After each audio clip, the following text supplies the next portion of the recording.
Hi, my name is Larry Petrie. My professor is Eric Granger, and this is my Week 3 podcast assignment of my life model by Joseph Campbell's Heroic Cycle. This is my call to adventure. Volume 1, The Shadow of My Path. My story begins at an early age raised by my mother. I felt it's my destiny to turn the page on the actions of my father, whom several times beat my mother and stole me from her, as they once were, though now not lovers. In between a war at a young age, I gained the burdens of ethnic scrutiny combined with my poverty, along with the restraint to balance life as a man without a father figure as my hobby. I listened to my mother's words like a humble servant to a queen. Even then, I knew her words were of the highest clean, as she spoke the truth, saying, "What's clear isn't drowned by drink." As she is my mentor, unlike my father, whom suffered from a drinking disease. Of a household, as the eldest, I was a prince acting as the king, in the kingdom of my mother and two younger siblings. Volume 2, The Herald of My Inner Enemy. I realized the true enemy was me. Despite my weakness, I sought out to be brave. Upon searching, I found my herald, The Art of Invisibility by Stephen Hayes. He was the mystic warrior that shifted his shape. On my thoughts I crafted of justice for my kingdom's poverty's sake. I would practice in secret in my hidden place, applying the martial art wisdom of his books Warrior Ways. To protect the kingdom, I applied virtue of martial arts. At times, it was mostly going out into the world holding a metaphorical blade over my heart, as at the time I was independent in my thinking among my peers.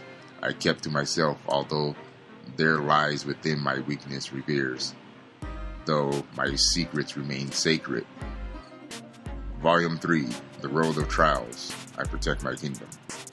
I remember a classmate trickster told me he wanted to fight for no reason, as he watched my sister and I walk home together in the early season, seeing that our bond was tight. He still threatened he would bring his sister in, starting a war between our families. I didn't want his war, though he followed through with the threat that he warned. On our way home, he was hiding near the road in some brush, as promised, with his sister, and out they jumped. His laughs as he watches his sister pull my sister's hair and gave her a shove.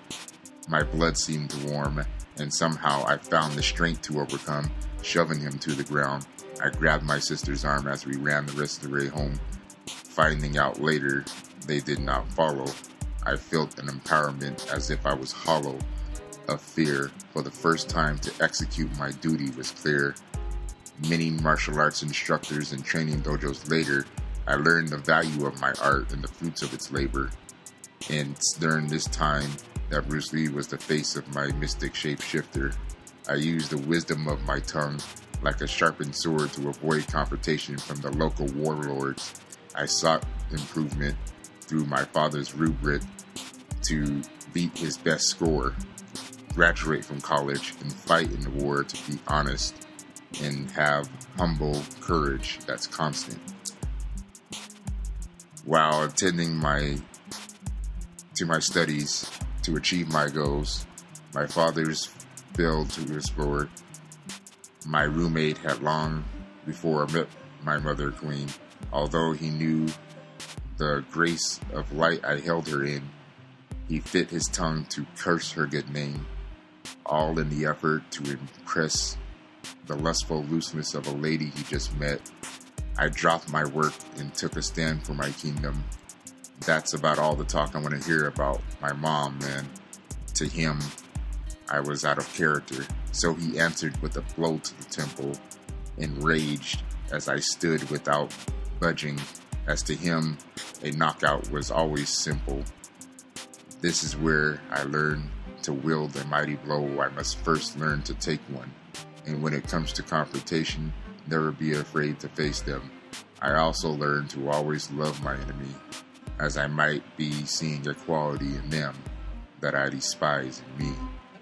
Volume 4. Belly of the Beast, my realization of my own mortality.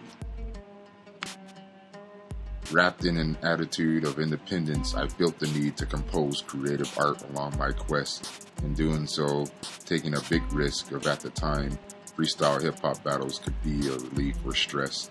Depending on the insult I conjured up from the top of my head, it only takes a spark of insensitivity that could lead to butchery from an artist as their critic is at gunpoint to a punchline poetry. The battles were arrogant, using words of intelligence, espionage to infiltrate the antagonist's confident mind state.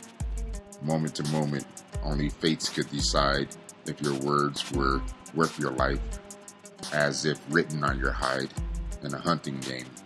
I almost lost a friend while attending a battle to a violent death from a MAC-10 for calling out the nature of his antagonist's word choice trends. Luckily, I was next to him unharmed, though the damage was done, as my friend bled from his arm, from the gun fired out of anger, putting everyone's life in danger. I learned, for me, how life short can be if I could continue to battle on the terms of this warfare street poetry. Never again will I be a slave to the beat. Master of Two Worlds, Volume 5. Now at peace, an inner and outer harmony. Now I have a family with a son and daughter of my own, though my siblings still contact me as an advisor from my kingdom household. My son possesses a confidence and strength that, at his age, I could never imitate.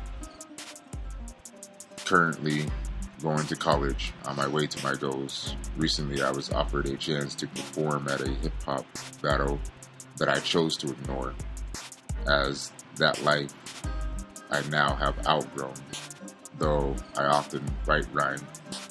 Take time to care for my extended kingdom in the pursuit of design of an artist's creation, at peace with wisdom of the warrior mystic within.